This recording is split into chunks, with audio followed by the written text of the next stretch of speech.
মহান রব্বুল আলামিন পবিত্র কালামে পাকে ইরশাদ করেন, আলা ইন্না আউলিয়া আল্লাহ লা খাউফুন আলাইহিম ওয়া লা হুম ইয়াহজানুন।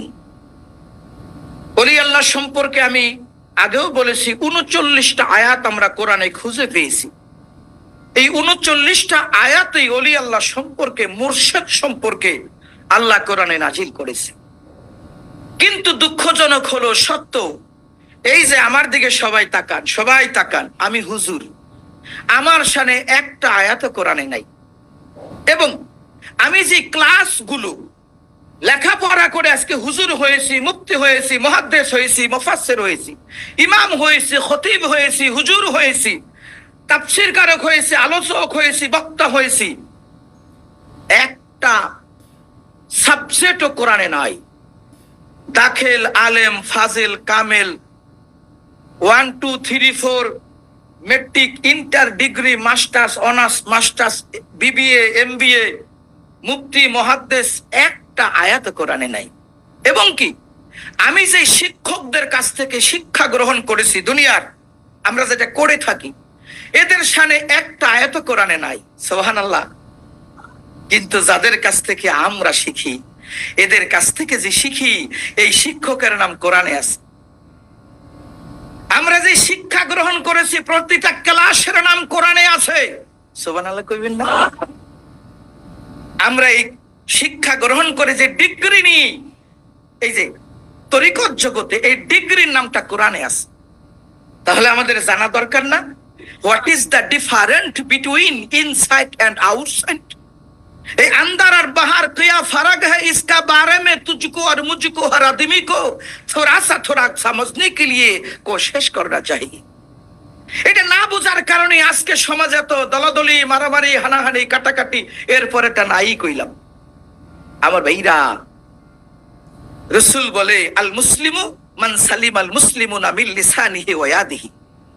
আজকে আমরা যারা ইমানদার বলে দাবি করি, মুসলমান বলে দাবি করি, আরে মিয়া, আপনার ডাটা তালাশ করে দেখেন, আপনি খতিয়ান তালাশ করে দেখেন, আপনি মানুষ হইছেন নি। এক ব্যক্তি খোয়াজ খিজিরকে, খিজির আলাইহিস সালামকে দেখার জন্য 12 বছর শহরের পানি খাওয়াইছিল। 12 বছর পরে তার সাথে দেখা হওয়ার পরে বলছিল, হুজুর আমার জন্য দোয়া করুন। কয় কি দোয়া করবো? কয় হুজুর আপনারে দেখার জন্য 12 বছর এই শহরের মানুষকে পানি পান করাইছি, হুজুর আমার জন্য দোয়া করুন। এইবার খিজির আলাইহিস সালাম হাত উঠাই, আল্লাহ এই লোকটারে তুমি মানুষ বানাইয়া দাও। লোকটাকে হুজুর এটা কাম করলেন, আপনি আমার জন্য, মোর জন্য, ছেলের জন্য, 14 গোষ্ঠীর জন্য দোয়া করবেন, আপনি কোন মানুষ বানিয়ে দেন? আমি কি মানুষ নই? লম্বা ঘটনা ছোট্ট করে বলতেছে, বাবা তাহলে একটা কাজ করো, এই শহরের থেকে তুমি 2 জন সাক্ষী আনো, আমি তোমার প্রশ্নের জবাব দিব। কয় হুজুর আপনি ফাঁকি দিবেন, আমাকে ছেড়ে চলে যাবেন? কয় না, আমি থাকবো। চলে গেছে, বাজারে গিয়া দেখে কোনো মানুষ নাই। কুকুর শুকুরের কাছে পান বিক্রি করে, ভেড়া বরকির কাছে আটা বিক্রি করে, শ্রীগাল আটাশের কাছে চাউল বিক্রি করে। লোকটাকে 12 বছর শহরে ঘুরলাম, কত মানুষ, আজকে তো মানুষ দেখি না। ঘুরতে ঘুরতে একদম বাজারে লাস্টে গিয়ে দেখে 3 মাথা একত্র করে বুড়া মানুষ বসে বসে জুতা সেলাই করে। চিন্তা করলো, যাক মানুষ অন্তত একজন পাইছি। গিয়ে কয়, ভাই একটু চলেন না, খিজির আলাইহিস সালাম আপনার একটু যাইতে বলছে। কয় কে? কয় খিজির আলাইহিস সালাম। কয় মিয়া আমার যাওয়ার সময় নাই, এই জুতাই সেলাই করে টাকা পাবো, বাড়িতে নিয়ে বউ বাচ্চা নিয়ে খাবো, খিজিরের দরকার হয় আমার কাছে আসতে কও, তার কাছে যাওয়ার সময় নাই। এই লোকটাকে বলে কি মুসিবেটা, সে খিজিরে পাইয়া দৌড় দিব, চাই না, কয় আমার কাছে আসতে কও, আর আমি তার জন্য 12 বছর পানি খাওয়াইছি। আমার ভাইরা এইবার খিজিরের কাছে আইসা বলতেছে, হুজুর সে তো আসলো না, এই কথা বলছে। আমার ভাইরা লোকটা চিন্তা করে আর যায়, ব্যাপার কি?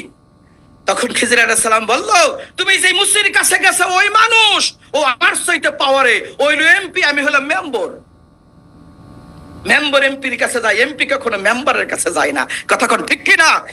এটা আধ্যাত্মিক জগতের শিক্ষা। আপনার আত্মার চক্ষু খুললে বুঝতে পারতেন আপনি মানুষ কি অমানুষ। এই জন্য বলে, ভাই ওলি আল্লাহ বহু দূরের কথা, আরে ওলি আল্লাহর কদমের ধুলা পাইলেও তো মানুষের জীবন ধন্য হয়ে যায়। মুমিন তো অনেক দূরের কথা। রাসূল বলে, আল মুমিনু আকরামু হুরমাতু মিনাল কাবা, মুমিন হলো কাবা ঘরের চাইতে উত্তম। ইতিহাস তালাশ করে দেখেন, হযরত রাবিয়া বসরি কাবাগর জিয়ারত করতে রওনা করছিল, প্রতিমধ্যে দুর্বল ঘোড়া তার মরে গিয়েছিল, তাকে ছেড়ে তার সাথীরা চলে যায়। তিনি সেখানে বসেছিল, আমি যাব না, আল্লাহ যদি আমাকে নেয় তাহলে যাব, নয়তো আমি যাব না। অনেকের হেল্প পাইছে কিন্তু তিনি নাই। আমার ভাইরা ওইদিকে হযরত ইব্রাহিম আদহাম রাদিয়াল্লাহু তাআলা আনহু দীর্ঘ বছর পর্যন্ত 2 কদম আগায় 2 রাকাত নামাজ পড়ে এভাবে দীর্ঘ বছর 11 বছরের মতো প্রায় লাগাইয়া কাবা ঘরে এসেছে তওয়াফ করতে। আয়েশা দেখছে কাবার ঘরে কাবা নাই, কাবার জায়গায় কাবা নাই, ব্যাপার কি গেল কোথায়? সবাই বলতেছে রাবেয়া বস্রিকে কাবা রিসিপশন করতে গেছে। বলতেছে কেমন কথা? রাবেয়া বস্রির কাছে কাবা গিয়ে বলতেছে উঠুন আমার কাছে। কয় না, I no need you, I want my prophet, my god.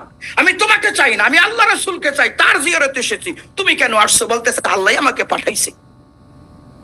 Rabeya বস্রি কাবা ঘরে প্রবেশ করলো, তাকে নিয়ে কাবা ঘর জায়গায় চলে গেল। ইব্রাহিম আদহাম বসে বসে দেখতেছে।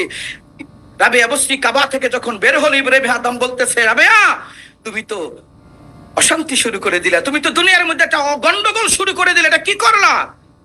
তোমার আগাইতে কাবাঘর যায়, অথচ আমি 11 বছর কাটাইয়া আমি কাবাঘরে আসলাম, আমার জন্য কাবাঘর থাকে না, আয়েশা কাবা পাই না। রাবে একটি কথা বলছি, ইব্রাহিম আদম তুমি কেন এসেছো কাবায়? আমি কাবার জিয়ারতে এসেছি। এবার রাবিয়া বলতেছি ইব্রাহিম আদম তুমি এসেছো কাবার জিয়ারতে, তাই কাবা তোমার জিয়ারত দিতেও পারে নাও দিতে পারে, কিন্তু আমি এসেছি আমার কাবার মালিক আমার আল্লাহর জিয়ারতে। তাই আমার আল্লাহ আমাকে আগায় আনার জন্য কাবা পাঠাই দিছে। এই তো মুমিন। রাসূল কা আল মুমিনু আকরামু হুরমাতু মিনাল কাবা, মুমিন হলো কাবা ঘরের চাইতে উত্তম। আমার ভাইরা সেই মুমিনের চাইতে উত্তম একজন ওলি আল্লাহ, মুমিনের চাইতে উত্তম একজন ওলি আল্লাহ, যার কদমের জুতার ধুলিরও বড় দাম। অনেকে দেখবেন বাড়িতে দাওয়াত দেখো, ভাই আপনি আমার বাসায় একটু একদিন আসবেন, আপনার পদধূলি দিয়ে যাবেন, বলে না বলে না? এমিয়া এই পদধূলি সবার পদধূলির দাম নাই, ওলি আল্লাহর পদধূলির দাম আছে। সবার পদধূলির মূল্য নাই, ওলি আল্লাহর পদধূলির মূল্য আছে। আগের যুগে আমাদের দেশে ওলি আল্লাহরা এই মানুষের বাড়িতে বাড়িতে যাইতো, এই জন্য তাদের পদধূলি নেওয়ার জন্য মানুষ আকাঙ্ক্ষিত হইতো। ওই পদধূলি ওলি নাই, কিন্তু পদধূলির আওয়াজটা রয়ে গেছে। এগো পদধূলি নেই, এগো খুলি নিল কোনো লাভ নাই। হাদিসের মধ্যে এসেছে কোন রাস্তা দিয়ে যদি ওলি আল্লাহ হেঁটে যায়, ওই রাস্তার 2 পাশে যত কবর আছে 40 দিনের জন্য কবরে আযাব মাফ হয়ে যায়। আমার বাবা মুর্শিদ দেওয়ানবাগী বলছিল, মিয়া রে 40 দিনের জন্য যদি কবরে আযাব বন্ধ হয়ে যায়, একবার কবরে আযাব বন্ধ হইলে ওই লোকটা যদি আর পাপ না করে আর কি আযাব দিব? তো কবরে বসে তো পাপ করতে পারে না, তার মানে তার আযাব কিয়ামত পর্যন্ত বন্ধ হয়ে যায়। যুক্তি আছে না নাই? আমরা এমন মুর্শিদ পাইছি, কিন্তু আমরা মুর্শিদ চিনলাম না। আমার ভাইরা আমার হাতে সময় বড় কম, আমি আর 2টি পয়েন্ট আমি আপনাদের মাঝে বলবো। আল্লাহ কোরআনের মধ্যে বলেছে, আলা সাবধান, বি কেয়ারফুল, খবরদার, ইন্না আউলিয়া, নিশ্চয় যারা আমার আউলিয়া বন্ধু হয়, লা খাউফুন, তাদের কোনো ভয় নাই, ওয়ালা হুম ইয়াহজানুন, তাদের কোনো চিন্তা নাই, লা তাহজান ওয়ালা তাখাফ, তাদের দুনিয়াতে ভয় নাই, কিয়ামতে কোনো চিন্তা নাই। অথচ কোরআনের কতগুলো আয়াত আল্লাহ দিয়েছে, একটা আয়াত কোনো নবী রাসূল সম্পর্কে এমন কথা বলেনি, পৃথিবীর অন্য কারো সম্পর্কে এমন কথা বলে নাই। আল্লাহ বলেছে ওলি আল্লাহ সম্পর্কে। আল্লাহ কোরআনে বলতেছে, ইয়া আইয়ুহাল্লাযীনা আমানু তাকুল্লাহা ওয়াবতাগু ইলাইহিল ওয়াসিলা, হে ঈমানদারেরা, মুমিনেরা, তোমরা আল্লাহকে ভয় করো এবং আল্লাহকে পাওয়ার জন্য একজন উসিলার অন্বেষণ করো। আল্লাহ অন্যত্র বলে ইয়া আইয়ুহাল্লাযীনা আমানু তাকুল্লাহা ওয়াবতাগু ইলাইহিল ওয়াসিলা, অন্য জায়গায় বলে ওয়াকুনু মা'আস সাদিকিন। একই কথা 2 ভাবে আল্লাহ বলতেছে, তোমরা সত্যবাদীর সাথে হয়ে যাও। সত্যবাদী কারা? যারা সম্পদের জন্য মানুষকে আঘাত করে, আর কি সত্যবাদী? আর আমরা তো টাকা খাই এখান থেকে ওখানে চলে যাই, টাকার বিনিময়ে আমরা চরিত্র বিক্রি করে দেই। আমরা কিভাবে সত্যবাদী? সত্যবাদীতে ছিল তারা যারা নবুয়তের যুগে ছিল নবী রাসূল, যারা নবীর যুগে ছিল সাহাবী, যারা বেলায়েতের যুগে ওলি আল্লাহ, এরা তো ছিল সত্যবাদী।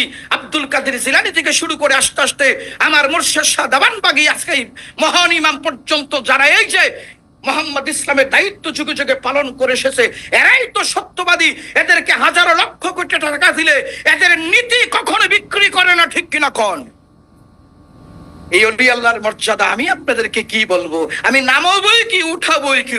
আল্লাহ কোরআনে যা বলছে এগুলা বললেই তো দিন চলে যাবে।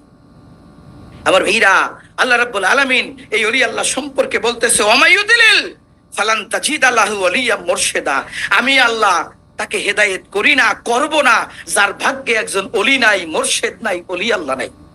আমরা ভাইরা, তাহলে একজন অলি মানে মুর্শিদ, মুর্শিদ মানে কি অলি। আমি মাঝে মধ্যেই বলি, মিয়া আপনারা অলি আল্লাহর পীর একসাথে মিলাইয়েন না। অলি আল্লাহর পীর এক কথা নয়, এটা সম্পূর্ণ আলাদা জিনিস। অনেকে বুঝেই না, অনেকে বুঝেই না। স্বর্ণ কি আর ইমিটেশন কি? চকচক করলেই মনে করে স্বর্ণ। আরে বাবা, চকচক করলে স্বর্ণ মনে করো না। স্বর্ণকারের ঘরে নিয়ে কষ্টি পথের ঘষা দিয়া দেখো দাদা, লাল না সাদা। কথা কোন ঠিক কিনা? কমাই দেন, আরো কমাই দেন ভাই, সাউন্ড বেড়ে গেছে আমার ভাইরা। তাহলে আমরা বলতে চাচ্ছি, অলি আল্লাহ হইলো আল্লাহর বন্ধু। অলি অর্থ বন্ধু, আল্লাহ অর্থ আল্লাহ। অলি যোগ আল্লাহ সমান সমান আল্লাহর বন্ধু। অলি আল্লাহ শব্দের অর্থই হলো আল্লাহর বন্ধু। ও ভাই, আল্লাহর বন্ধু কি চোরটা হতে পারে? খুনি কিলার হতে পারে? অন্যের উপর জুলুমকারী হতে পারে? আরে রাসূল হইতে বলছে, যার হাত আর জবান থেকে অন্য মুসলমান নিরাপদে নয়, সে তো মুসলমানই না, সে তো মুসলমানের সংজ্ঞার মধ্যেই পড়ে না। কতক্ষণ ঠিক কিনা? তাতে হিসাবেই পড়ে না। তার হিসাব করেন কেন আপনারা? হিসাব করার মধ্যেই তো সে নাই। আবার ভাইরা, তাহলে আপনি পোশাক পরে যদি বলেন আমি মুসলমান, হবে না ভাই। আমরা গরু খেকে মুসলমান, আমরা মুসলমানের ঘরে জন্ম নিয়েই বলি আমরা মুসলমান। আসলে আমরা মুসলমান হতে পারি নাই। মুসলমানের ঘরে জন্ম নিলেই মুসলমান হয় না। কারণ আমি একজন মাওলানা টাইটেল পাস, আপনারা মাওলানা বলেন, আমি বলি না, সমাজ বলি। আমি একজন টাইটেল পাস মাওলানা, আমার ঘরে একটা সন্তান জন্ম নিলেই কি মাওলানা হবে? তাকে 18 বছর লেখাপড়া করে পরীক্ষায় পাশ করলে তারপর মাওলানা। আমি 30 পারা কোরআনের হাফেজ, আমার ঘরে জন্ম নিলেই হাফেজ হবে না, তাকেও 30 পারা কোরআন মুখস্থ করে এরপরে হাফেজ হতে হবে। আমি একজন এমবিবিএস ডাক্তার, আমার ঘরে জন্ম নিলেই কি ডাক্তার হবে? তাকে এমবিবিএস পাশ করে ইন্টার্নি করে এরপরে ডাক্তার হতে হবে। তাহলে আমি মুসলমানের ঘরে জন্ম নিছি, নিলেই কি আমি মুসলমান হব না? আমাকে মুসলমানিত্বের চরিত্র অর্জন করতে হবে। আমার ভাইরা, মনে কষ্ট নিবেন না। আমরা প্রত্যেকটা পুরুষ মানুষ কোনো না কোনো দিন আমাদের মুসলমানই হয়েছে না হয় নাই? যদি আমি জিজ্ঞেস করি তারিখটা কবে, বলবো ভাই আমার তো মনে নাই, আম্মা কইতে পারবো, আব্বা কইতে পারবো, তারিখটা লেখা আছে। আপনার জন্মের তারিখে হুজুর আমার একটু মনে আছে, একটু সন্দেহ, মা কইতে পারবো, জন্মের তারিখও বলতে পারবো। অনেকে বড় হইলে জন্মের তারিখ বলতে পারে, বিবাহের তারিখ ঠাস করে বলে ফেলে, মুসলমানের তারিখ বলে ফেলে। আমি যদি প্রশ্ন করি, বলুন তো আপনি কবে মুসলমান হয়েছেন? বলতে পারবেন না, কারণ তারিখই নাই। তারিখ থাকবো কেমনে? মুসলমানই তো হন নাই। কথা বলেন ঠিক কিনা? এই জন্য মুসলমান হইতে হইলে একজন আল্লাহ প্রদত্ত মহামানব বলি আল্লাহর কাছে যাওয়া লাগে। আল্লাহ কোরআনের মধ্যে বলতেছে, আমি যতক্ষণ পর্যন্ত কোন জনপদে আমার রাসূল প্রেরণ না করি, ততক্ষণ পর্যন্ত ওই জনপদকে আমি ধ্বংস করি না। আমার ভাইরা, এটা কি রাসূলের যুগের আয়াত না কিয়ামত পর্যন্ত? কোরআন, দা হোলি কোরআন, কমপ্লিট কোড অফ লাইফ, মানব জীবনের পূর্ণাঙ্গ জীবন বিধান আল কোরআন, কিয়ামত পর্যন্ত তার বিধান চলবে। এই কোরআন আল্লাহ বলছে, আমি রাসূল প্রেরণ না করা পর্যন্ত ওই জনপদ ধ্বংস করি না। তাহলে রাসূল বলতে নবী পর্যন্ত রাসূল ছিল। এই রাসূল বলতে শুধু রাসূল নয়, রাসূল বলতে সংবাদ বাহক, খোদার পক্ষ থেকে সত্যের দাওয়াত যারা মানুষের কাছে পৌঁছাই দিবে। এই মানুষগুলোকে রাসূল না বইলা এই বেলায়েতের যুগে ওলি আল্লাহ বলা হয়। একই ঘটনা নবীর যুগে দেখাইলে হয়েছে মুজিজা, ওলির যুগে দেখাইলে হয় কারামত। কথা কোন ঠিক কিনা? তাহলে ওলি আল্লাহদের মাঝখান থেকে কারামত সংগঠিত হয়। নবীদের কাছ থেকে মুজিজা হয়েছে, ওই যুগ বলা হয়তো নবুয়তের যুগ, এই যুগকে বলা হয় বেলায়েতের যুগ। এই বেলায়েতের যুগে যেই মানুষগুলো আল্লাহর পক্ষ থেকে হেদায়েতের দাওয়াত মানুষকে দিয়ে যায়, এই মানুষগুলাকে ওলি আল্লাহ বলা হয়। এদের মর্যাদা আল্লাহ নিজে দিয়েছে, আপনি হাজারো টেনে নিচে নামাইতে পারবেন না, পারবেন না, পারবেন না। ভাইরা, এই দেশ ওলি আল্লাহর দেশ, এই দেশ আল্লাহর বন্ধুদের দেশ। এই দেশে ওলি আল্লাহরা এসে আমাদেরকে মুসলমান বানাইছে, পড়াইছে। এই ওলি আল্লাহর আসছে বিদায়, ওলি আল্লাহদের মাধ্যমে ইসলাম প্রচার হয়েছে, এই মসজিদ প্রতিষ্ঠা হয়েছে, মাদ্রাসা প্রতিষ্ঠা হয়েছে। আজকে যারা মাজারে শুয়ে আছে, এদের মাধ্যমে বাংলাদেশে আজকে লক্ষ লক্ষ মসজিদ। আমরা ইমাম, খতিব, আমরা মুয়াজ্জিন, আমরা ছাত্র, শিক্ষক, তালেবে ইলম, আলেম ওলামা, মুফতি, মুহাদ্দিস, আমরা যাই কিছু বলি না কেন, ওলি আল্লাহর উসিলায়। এই ওলি আল্লাহকে অপমান করা মানে নিজেকে অপমান করা, ওলি আল্লাহকে অস্বীকার করা মানে আমার নিজের পিতার অস্তিত্বকে অস্বীকার করা। আমার ভাইরা বলবে কেমনে? আপনার আমার বাপ দাদা, পূর্বপুরুষ, 3 পুরুষ 4 পুরুষ আগে তারা ছিল হিন্দু, ওলি আল্লাহ তাকে মুসলমান বানাইছে। তার ঘরে দাদার দাদা, তার ঘরে দাদার বাবা, তার ঘরে দাদা, তার ঘরে বাবা, তার ঘরে আপনি। কথা কোন ঠিক কিনা? তাহলে আপনি যদি অলি আল্লাহকে অস্বীকার করেন, আপনার যেই পূর্বপুরুষকে মুসলমান বানাইছে, ওই অলি আল্লাহর অস্বীকার করলে আপনার অস্তিত্ব অস্বীকার। আমার ভাইরা, কেউ যদি পিতার অস্তিত্ব অস্বীকার করে তাহলে সে শুদ্ধ সন্তান থাকে না, সে জারজ সন্তান হয়ে যায়। আর আনাসে কানাসে লক্ষ লক্ষ অলি আল্লাহর মাজার আছে, এদেরকে অস্বীকার কইরেন না, এদের মাজারে হাত দিতে যায়েন না, এদের দরবারে হাত দিয়েন না। আপনার হাত আমার ভাঙা লাগবে না। আল্লাহ বলে, মান আদালি ওলিয়ান ফাকাদ আজানতুহু বিল হারব। দুনিয়ার কোন মানুষ যদি আমার বন্ধুর অপমান করে, আমি আল্লাহ তার বিরুদ্ধে যুদ্ধ ঘোষণা করি। আমার ভাইরা, তাহলে আমরা অলি আল্লাহকে ভালোবাসি, অলি আল্লাহর পদধূলি আমরা নেই, ঠিক না? ঠিক না? আমরা অলি আল্লাহকে চেষ্টা করি না, আমরা মাজার চেষ্টা করি না। আমার রাসূল হাদিসে অসংখ্য হাদিস এসেছে অলি আল্লাহর রওজা জিয়ারত করা যায়। আরে আমরা জিয়ারত করি, তোমরা তো পূজা করো, পূজার বিরুদ্ধে করো, আবার পূজার পক্ষ কাজ করো। এই পূজা করতে করতে তোমরা তোমাদের শায়েখদের পূজা করতে করতে পূজা মুগ্ধা বের হয়ে যায়, কয় যার মনে যা লাভ দিয়া ওঠে তা। তোমরা পূজা করতে করতে অলির মাজারও তুমি পূজা বলেছো। আরে বেটা, এটা পূজা নয়, এটা জিয়ারত করা, এটা হাদিস দ্বারা সাব্যস্ত আছে, ঠিক কিনা? আমার ভাইরা, আজকে সেই অলি আল্লাহকে আমরা অপমান করি, অপদস্থ করি। মনে রাখবেন, আমাদের কিন্তু ভবিষ্যৎ অন্ধকার। আজকে আপনার মতো এরকম বহু মানুষ বিরোধিতা করে তারা চলে গেছে, কবর খুলে দেখেন তাদের অবস্থা কি। আবুল আহাবের কবর কি অবস্থা ছিল? আবুল আহাবের কবরটা রাসূলের চাচা হযরত আব্বাস 1 বছর পরে স্বপ্ন দেখেছিল। আপনি দেখতে পারেন না বিদায় বোঝেন না, যারা অলি আল্লাহর বিরোধিতা করে তারা কখনো আল্লাহর রহমত পাইতে পারে না। তাই আজও যদি আমাদের দেশে বিপদ আপদ বালা মুসিবত আসে, অতিবৃষ্টি, অনাবৃষ্টি, শিলাবৃষ্টি, বিভিন্ন ধরনের টর্নেডো, বিভিন্ন ধরনের ওই যে সমুদ্রের বিভিন্ন 1 নম্বর 10 নম্বর সিগন্যাল যখন চলে আসে, আর যখন বাঁচার কায়দা নাই, তখন দেখবেন আমাদের দেশের বিভিন্ন রেডিও টেলিভিশন থেকে তখনও আল্লাহর কাছে আমরা পানা চাই, মাপ চাই, সাহায্য চাই। কি কই? এই অলি আল্লাহর বাংলাদেশ, এই শহীদ গাজীর বাংলাদেশ, রহম করুন আল্লাহ, রহম করুন আল্লাহ, রহম করুন আল্লাহ, রহম করুন আল্লাহ। এই শাহজালালের বাংলাদেশ, এই শাহপরানের বাংলাদেশ, আরে তাদের ওয়াস্তে কবুল করুন আল্লাহ, রহম করুন আল্লাহ। এই অলি আল্লাহর বাংলাদেশ, এই শহীদ গাজীর বাংলাদেশ, রহম করুন আল্লাহ, রহম করুন আল্লাহ। আলহামদুলিল্লাহ। আমার ভাইরা, আমরা অলি আল্লাহর পক্ষে আছি না নয়? আমাদের মুর্শিদ শাহ দেওয়ানবাগী যেই শিক্ষা আমাদেরকে দিয়েছে, মান দেব না কিন্তু জান দিয়া দিব, ঠিক কিনা? এই অলি আল্লাহর দরবার মাজার রক্ষায় আমরা আছি না নয়? আজকে বাবে রহমত, বাবে মদিনা থেকে শুরু করে বাংলাদেশের 11টা দরবার, যে যেখানে আমরা আছি, এই দরবার খানকা শরীফকে রক্ষা করার জন্য দরকারে আমরা জীবন দেব, রক্ত দিব, কিন্তু আমরা অলি আল্লাহর অপমান সহ্য করতে পারবো না। আমরা বাবা দেওয়ানবাগীকে মুর্শিদ মেনে, তার সুযোগ্য উত্তরসূরি ইমাম প্রফেসর ডক্টর কুদরত খোদাকে মোহাম্মদ ইসলামের নেতৃত্ব প্রদানকারী ইমাম মেনে, তার নির্দেশে মরণ পর্যন্ত মোহাম্মদ ইসলামের গোলামিতে নিয়ে যেতে থাকতে চাই। আল্লাহ পাক আমাদেরকে সুযোগ দান করুক। সবাই বলুন আমিন।